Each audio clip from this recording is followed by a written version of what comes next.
मैंने देखा जितेंद्र मेघवाल के साथ क्या हुआ मुझसे रखने पे, मैंने देखा इंद्र मेघवाल के साथ मट्टी छोड़ने पे क्या हुआ, मैंने देखा कार्तिक भील को अपने लोगों की लड़ाई लड़ने के बाद उसके साथ क्या हुआ, मैंने देखा नासिर जुनैद के साथ क्या हुआ, मैंने देखा टीकाराम मीणा जी के साथ क्या हुआ।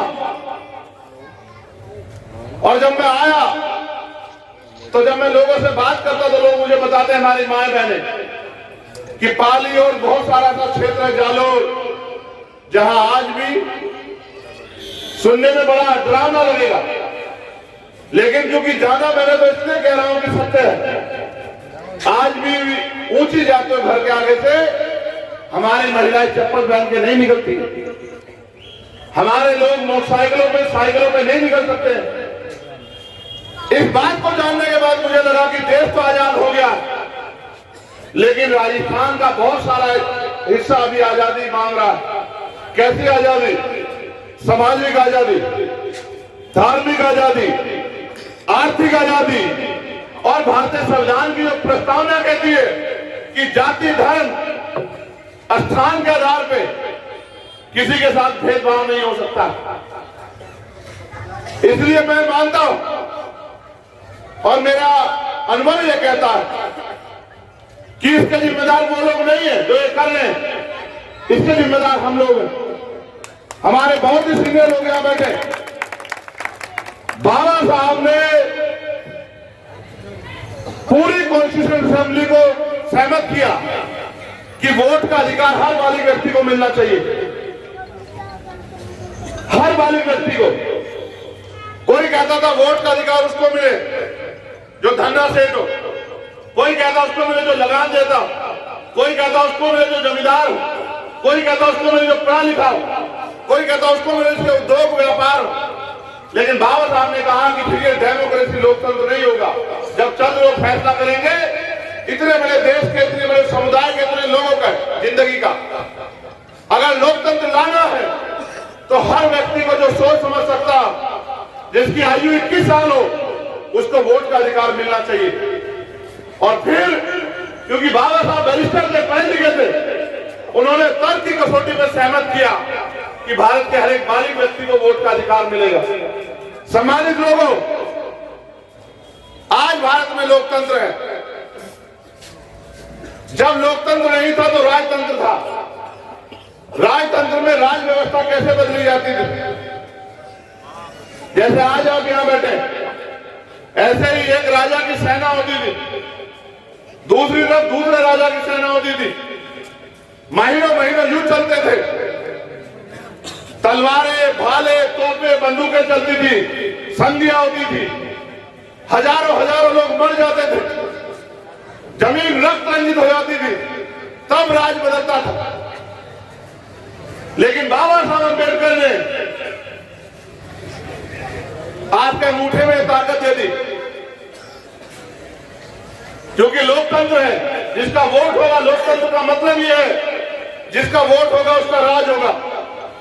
जिनकी संख्या ज्यादा होगी वो इकट्ठा होकर अपना राज ले आएंगे। और आप ये जान लो, अगर आपकी संख्या लाखों में क्यों ना हो और आपका व्यक्ति सदन में नहीं है, आपके पास राजनीतिक ताकत नहीं है, तो आपके एक मसले में चर्चा नहीं होगी। चाहे भूखे मरो, चाहे आपको इलाज ना मिले, अच्छी पढ़ाई ना मिले, चाहे आप पे जुर्म जाति अत्याचार हो, क्योंकि आवाज उनकी उठती है जिनका नेता होता है।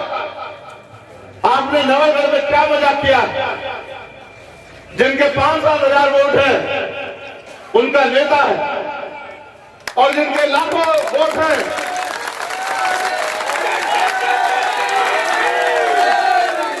जिनके लाखों वोट हैं उनकी गलियों की हालत देखो, उनके घरों की हालत देखो, उनके बच्चों के भूखे पेट देखो। ये बात मुझे आपको इसलिए कहनी पड़ी क्योंकि आपने लोकतंत्र की हत्या की। अगर वास्तविकता में आप मान्यवर काशीराम साहब की बात पर पहरा देने वाले होते, आप बाबा साहब की बात पर पहरा देने वाले होते, तो ऐसा कभी नहीं होता कि जिनके थोड़े से वोट है वो विधायक होते और जिनके बहुसंख्यक वोट है वो गेट के बाहर खड़े होते। ऐसा कभी नहीं होता। जैसा मैंने पहले कहा कि हम गलत हैं, हम जिम्मेदार हैं, हमने अपने वोट को संगठित नहीं किया। बाबा साहब हमें वर्ग बना के गए, अनुसूचित जाति, अनुसूचित जनजाति, अति पिछड़ा वर्ग, अल्पसंख्यक समाज, लेकिन हम कभी बने नहीं। हमने हमेशा ये सोचा कि हमें जो रूखा सूखा मिल रहा है हमें इसमें खुश रहना चाहिए। जबकि आप ये नहीं समझे कि बाबा साहब ने वोट का अधिकार आपको गुलामी की बेटियों में जकड़े रहने के लिए नहीं दिया। उन्होंने वोट का अधिकार दिलाने के साथ ये बात कही थी कि आज मैंने रानी का पेड़ खींच दिया, आज के बाद राजा बैलेट बॉक्स से तैयार होगा, आपकी वोट से तैयार होगा। आप मुझे अपने मन से बताओ, इस विधानसभा में बहुजन समाज के लोगों का वोट ज्यादा है या जिनका आज विधायक है उनका वोट ज्यादा? आप बताओ। जब आपका वोट ज्यादा तो विधायक किसका होना चाहिए था? बताओ। ये किसकी गलती है सर? अच्छा, आप ये भी सुनो, आपने विधानसभा में चर्चा सुनी कि इंद्र मेघवाल के साथ अन्याय क्यों हुआ? सुनी आपने कभी? मूछे रखने में जितेंद्र मेघवाल की हत्या कर दी गई, क्या आपने कभी कोई चर्चा सुनी? कार्तिक भील का परिवार 8 महीने में बैठा, क्या कभी आपने चर्चा सुनी? ओम प्रकाश रेगर ने उसके पिताजी को पीटा गया, वो थाने में रिपोर्ट लिखवाने का पुलिस ने भगा दिया और ये कह दिया उल्टा उसके खिलाफ मुकदमा लिख दिया, उसके पिता खिलाफ, उसके चाचा खिलाफ। वो गली गली घूमता रहा, फिर उसने सुसाइड कर लिया। इस उम्मीद के साथ मुझे पत्र लिखा, पत्र में लिखा उसने कि भाई चंद्रशेखर आप आना और मुझे न्याय दिलाना। 3 दिन तक उसकी लाश को लेकर हम लोग लड़ते रहे रूपनगढ़ तहसील पे, हॉस्पिटल में बैठे रहे 4 दिन तक। सरकार के लोगों ने वादे किए, पुलिस ने वादे किए, और फिर वही जो सदियों से होता रहा, धोखा, झूठ, फरेब।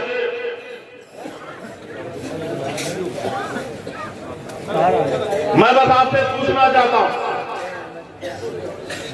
आपको ऐसा क्यों लगता है? हमें कैडर में साहब काशीराम बताया करते थे, इस बात पे गौर करना आप लोग, कि हर समाज के पास 5 तरह के बल होते हैं। पहला बल बुद्धि बल, दूसरा बल बाहुबल, तीसरा बल जनबल, चौथा बल धन बल और 5वां बल मनोबल। मैं आपसे पूछना चाहता हूं मेरे लोगों, जब आप वोट देके दूसरे व्यक्ति को जिता सकते हो तो आप अपना एमएलए क्यों नहीं बना सकते? यहाँ ये बताओ मुझे।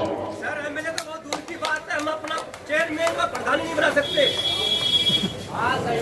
बिल्कुल सही है सर, बिल्कुल सही है।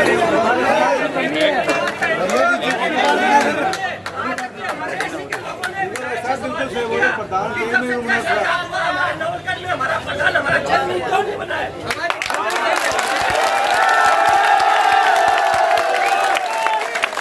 देखो, बिल्कुल सही बात, आपने बिल्कुल सही कहा कि हम यहाँ विधायक को छोड़ो, हम यहाँ चेयरमैन नहीं बना पाए, पार्षद नहीं बना, बिल्कुल सही बात। लेकिन ये भी बताओ मेरे भाई, बात सही है, सवाल ही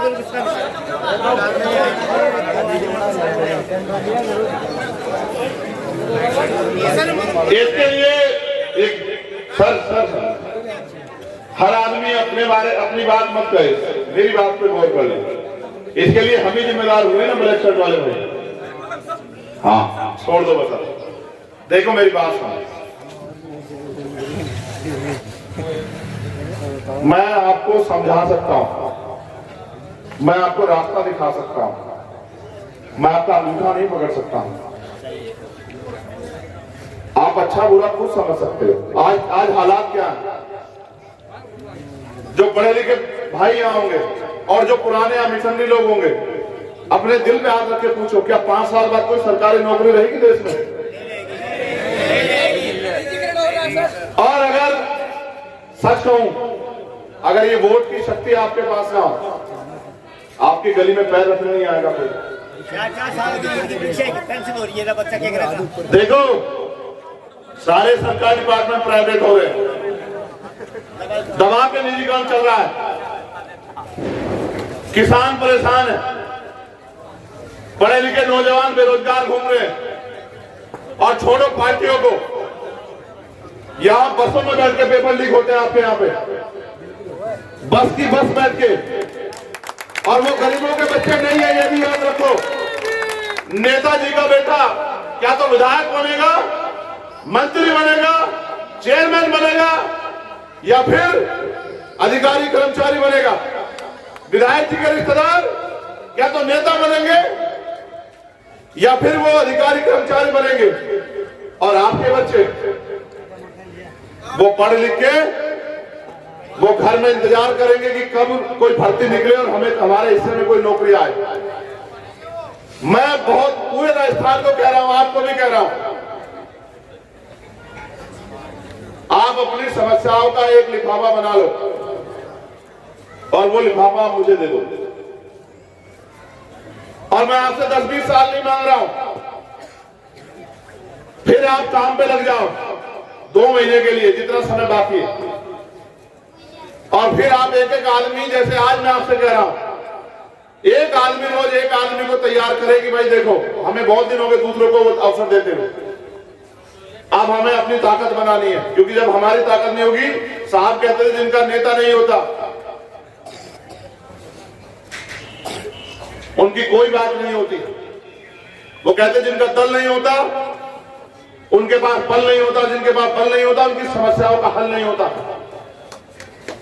इसलिए आपसे कह रहा हूं, रुक जाओ भाई, रुक जाओ।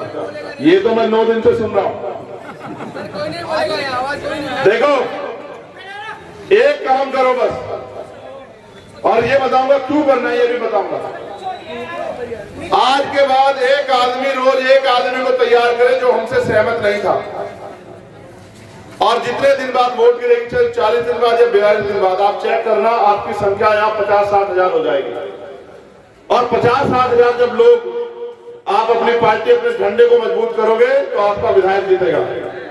जब आपका विधायक जीतेगा, ताली मत बजाओ, गौर से सुनो, आपका ध्यान बढ़ जाएगा।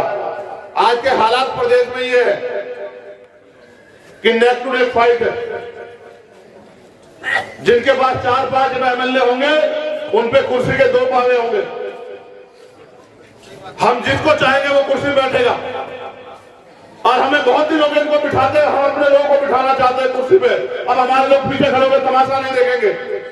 जिसको बीजेपी को रोकना वो हमारे लोगों को ताकत दे, हमारे लोगों के साथ खड़े हो कि ये ठेका हम पे ही है। और छोड़ो, आप मुझे एक बात का जवाब दो, अगर ये दूसरी पार्टी इतनी अच्छी होती जिनकी आज सरकार, हमारे लोग डरते हैं कि अगर हमने इनका साथ लिया तो बीजेपी आएगी।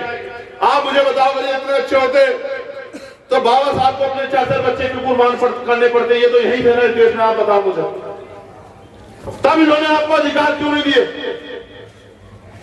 बाबा साहब इन्हीं के राज में कितने अपमानित हुए, खून के आंसू हुए। और इनसे लड़ते हैं कि भाई जब आप देश की बात कर रहे हो तो मेरे लोगों के बारे में सोचो। इसलिए आपसे कह रहा हूं कि इन सब के होते हमें कुछ नहीं मिला।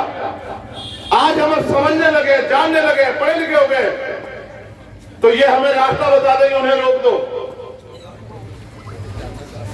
हम इनको रोकने में अपनी एनर्जी लगाएं या खुद को आगे बढ़ाने में अपनी एनर्जी लगाएं, आप बताओ। एक आदमी जब दरवाजा गेट पकड़ के खड़ा रहेगा, किसी को अंदर नहीं जाने देना, किसी को बाहर नहीं जाने देना, वो मजबूत होगा या जो अपनी मंजिल का सफर तय करेगा वो मजबूत होगा, आप बताओ।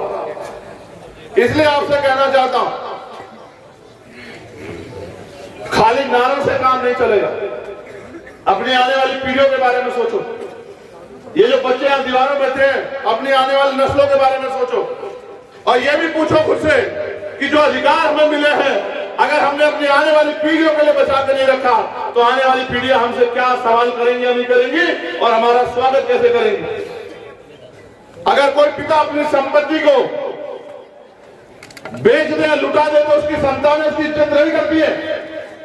बाबा साहब ने अपनी 4 बच्चों को कुर्बानियों से अधिकार हमें दिए थे, और आज हम लोग उनके दिए गए अधिकार को नहीं बचा पा रहे।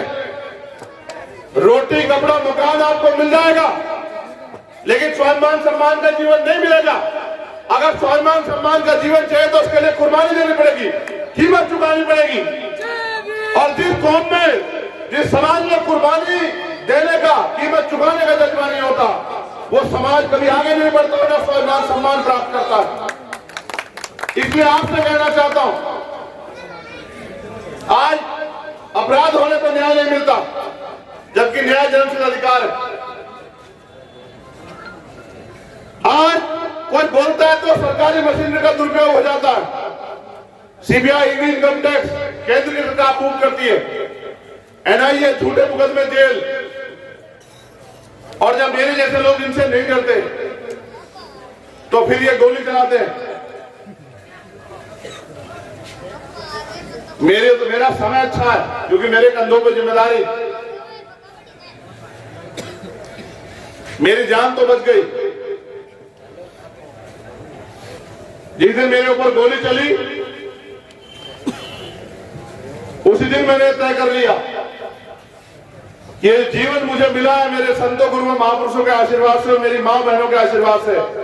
मैं एक एक मिनट समाज को जगाने में लगाऊंगा और जब तक समाज अपने पैरों पर नहीं खड़ा होता मैं रुकूंगा नहीं। इसलिए जैसे मेरा जख्म भरा, मैंने अपने साथियों में कहा कि तैयारी कर लो। ये लोकतांत्रिक देश, हम किसी के पिछड़नपुरी बने, किसी के हाथ नहीं फैलाएंगे। आज हालात ये है, अगर बच्चों की शादी करानी हो तो उधार पैसे लेने पड़ेंगे, बच्चों को पढ़ाना हो तो उधार पैसे लेने पड़ेंगे, इलाज कराना हो तो साहूकार में उधार पैसे लेने पड़ेंगे। देश को आजाद हुए 70 साल से ज्यादा हुआ, हमारे हिस्से में क्या आया? कितने लोगों को जमीन मिली, कितने लोगों को रोजगार मिले, कितने लोगों को उद्योग धंधों में हिस्सेदारी मिली? और ये सरकार के हाथ में, सरकार चाहे तो आपके सबके मकान जैसे पक्के बना दे, बढ़िया। सरकार चाहे तो सबके लिए, गरीब के बच्चों के लिए भी अच्छी शिक्षा की व्यवस्था कर दे, अच्छे इलाज की व्यवस्था कर दे। कल मैं कोटा में था, कोटा शिक्षा की नगरी, लेकिन मैंने देखा बड़ी बड़ी बिल्डिंग बनी हुई है और फीस है 2-2 लाख रुपए। आप बताओ आपके कितने बच्चे वहां चले जाएंगे पढ़ने के लिए? और अगर आप, ये मेरा गरीब समाज उस कोचिंग सेंटर में नहीं जा सकता तो वो कोचिंग सेंटर हमारे लिए तो नहीं है ना। तो हमारे बच्चे शिक्षित हो कैसे आगे बढ़ेंगे? आज सरकारी स्कूल खत्म किए जा रहे हैं। बाबा साहब ने कहा शिक्षा श्रेणी का वो दूध है जो पिएगा वो दहाड़ेगा। शिक्षा हम पे हथियार थी, लेकिन आज शिक्षा खत्म किया जा रहा है। जैसा मैंने कहा, एक लिफाफे में अपनी समस्या बना दो और मुझे 6 महीने का समय दे दो आप लोग। 6 महीने में अगर आपकी समस्याएं हल ना की तो आप मुझे कहना कि चल जाएगा यार कुछ नहीं हो पाया। लेकिन इस शर्त के साथ कि आपको मुझे वो ताकत भी देनी पड़ेगी कि मैं इनके हलक में हाथ देकर इनका आपके अधिकार लेकर निकाल सकूं, वहां से इनके जबड़े में हाथ दे सकूं। अगर आप ये कहो कि बिना राजनीतिक शक्ति के संभव है तो ऐसा नहीं है। हम 5 लाख लोग भी जयपुर में 5 दिन बैठे रहेंगे, कोई नहीं सुनेगा हमें। लेकिन अगर हमारे 5 एमएलए भी होंगे तो पूरी सरकार को हमें सुनना पड़ेगा।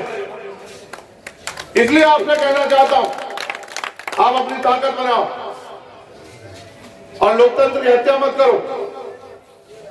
आपकी वोट से अगर ऐसे लोग ताकतवर होंगे तो फिर वो आपका भला नहीं करेंगे। इसलिए आपकी शिकायत बैठ रही है कि विधायक जी ने ये नहीं किया, विधायक जी ने वो नहीं किया। मैं कह रहा हूं नीचे से ऊपर तक संगठित होकर अपना बनाओ और विधायक जी को भी बताओ कि जो हमसे छल करेगा हम उसको, विधायक छोड़ो चेयरमैन भी बनने लायक नहीं छोड़ेंगे, पार्षद बनने लायक नहीं छोड़ेंगे। अगर आप अपनी शक्ति का एहसास नहीं कराओगे तो वो आपको गुलाम समझ के कुचलते रहेंगे। इसलिए आपसे कहना चाहता हूं नौजवान साथियों, आज हमारे कंधों पर जिम्मेदारी है अपने समाज को कंधों पर बिठा के आगे बढ़ाने की। नौजवान सिर्फ नारों तक सीमित ना रहे, नौजवान जिम्मेदारी उठाए। जैसे वो अपने परिवार की जिम्मेदारी उठा रहा है, समाज की भी जिम्मेदारी उठाए, अपने प्रदेश और देश की जिम्मेदारी उठाए और जिम्मेदारी उठाए बाबा साहब अम्बेडकर के संविधान की रक्षा की, उसको लागू कराने की। क्योंकि जिस दिन भारतीय संविधान पूर्ण रूप से लागू होगा उस दिन भारत सोने की चिड़िया बनेगा, उस दिन भारत सम्राट अशोक के सपनों का भारत बनेगा, उस दिन अम्बेडकरवाद का राज आएगा। अभी अभी बिहार में जातिगत जनगणना हुई, आपने ध्यान दिया? उसके आंकड़े जारी हुए और आंकड़े कहते हैं कि 90% आबादी बहुजन समाज की है। बिहार में बहुजन समाज की है। दलित, पिछड़े, आदिवासी, मुसलमान, जैन, सिख, बौद्ध, पारसी, ईसाई, और आप राजस्थान में करा लो। अगर 90% नहीं निकली तो मुझे कहना, लेकिन ये 90% लोग, अगर इनका राज नहीं आ रहा है तो इनका मनोबल गिरा हुआ, इनको लगता है ये नहीं कर सकते। कर सकते हैं। इसलिए आपसे कहना चाहता हूं, अभी नहीं तो कभी नहीं। आज स्थिति करो और मरो की है। आगे बढ़ो, ताकत बनाओ, संगठित हो, लोगों को जागरूक करने का काम करो और अपने अधिकार छीन के ले लो। कोई आपको मांगने से कुछ नहीं देगा। और अगर आपने कर लिया तो आपकी तरक्की को राजस्थान में कोई रोक नहीं सकता है। और जो सामंतवाद का गढ़ राजस्थान बना हुआ है, इस सामंतवाद की जड़ें फट जाएंगी 2023 में ही, अगर आपने अपनी ताकत बना ली। क्योंकि हमारे वोट में ताकत बना के और हमारे लोग का शोषण कर रहे हैं। इसलिए मैं धन्यवाद दूंगा भाई अनिल जी का, जो हमारे नेता हैं और बहुत लंबे समय से यहाँ काम कर रहे हैं, जिन्होंने गली गली जाके लोगों को जगाने का काम किया। उनकी पूरी टीम का धन्यवाद करूंगा। उन्होंने अपना कैरियर छोड़ के, अपनी नौकरी छोड़ के वो नौकरी करते थे। उन्होंने वो इस मूवमेंट का हिस्सा बने क्योंकि उनके मन में समाज के लिए दर्द है। और मैं मानता हूं अगर आपने ऐसे नौजवान को मौका दिया तो मैं लिख के देता हूं कि आपका हाथ नहीं पड़ेगा किसी के सामने। और आप ये जानते हैं कि हम ये कर सकते हैं। ये हमारे बाएं हाथ का खेल है, हमारे अंगूठे का खेल है। कर सकते हैं।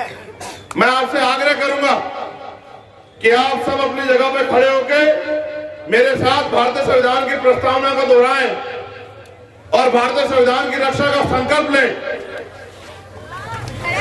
आप दीवार पे लोग मत खड़े होना, आपने पहले गलत जगह चुनी। नहीं बैठो, तुम लोग मत खड़े होना बेटा। तुम में से अगर किसी को चोट लगी तो मैं जवाब नहीं दे पाऊंगा।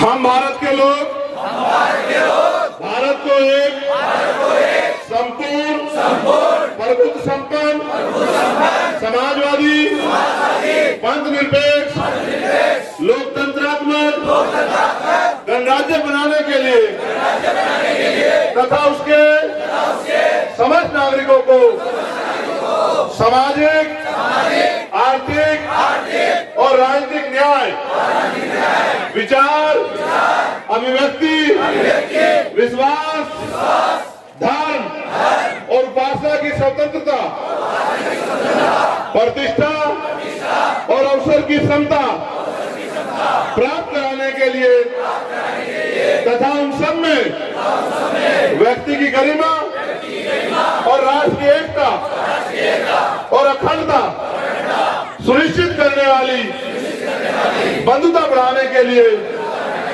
दृढ़ संकल्प होकर अपनी संविधान सभा में आज तारीख 26 नवंबर 1949 ईस्वी को एतदार द्वारा इस संविधान को अंगीकृत, अधिनियमित और आत्मर्पित करते हैं। चलो संकल्प करो ऐसे हाथ करके। जय भीम, जय भारत। हम ये संकल्प लेते हैं कि भारतीय संविधान की रक्षा करेंगे, सुरक्षा करेंगे और भारतीय संविधान को पूर्ण रूप से लागू कराकर बाबा साहब डॉक्टर भीमराव अम्बेडकर के सपनों के भारत का निर्माण करेंगे। हम जिस तरह से अपने परिवार की रक्षा करते हैं, अपने परिवार का ख्याल रखते हैं, अपने समाज का ख्याल रखेंगे, अपने प्रदेश का ख्याल रखेंगे, अपने देश का ख्याल रखेंगे। बहुत बहुत धन्यवाद। जय भीम, जय भारत। जय मंडल, जय जोहार, जय संविधान। आप सभी के लिए